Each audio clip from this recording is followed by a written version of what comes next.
صباح الفل عليكم وصباح صنع في مصر.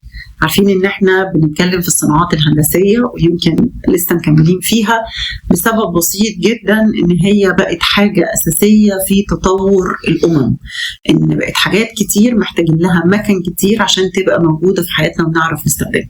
والامم اللي بتعرف تقف على رجليها اللي بقت بتصنع مكانها بنفسها.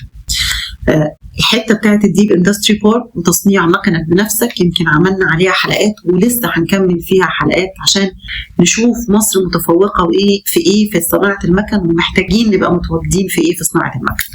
النهارده هنتكلم في صناعه الاخشاب، وكمان بدات الشركه دي تخش كمان في خط انتاج الاعلاف.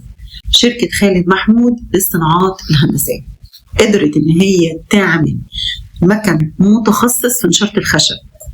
المشكله ما احنا عندنا شركات كتيره بتعمل في نشاره الخشب، مش بس ان انا اعمل مكن شغال في نشاره الخشب، انا قدرت ان انا اورده، وفي مصانع كتير شغاله فيه في مصر. ايه المشكله؟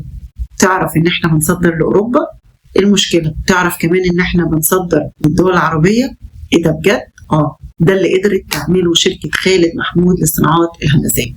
مش بس كده، كمان السير بتاع الرفع، وكمان الفكره بتاعه الغربال، ودخلت بقى في خط تصنيع اعلاف والمجرشه ومكان تاني كتير. تحيه للناس الحلوه اللي موجوده في اسكندريه. صباح الفل عليكم، وصباح احلى مكان مصري، وصباح صنع في مصر.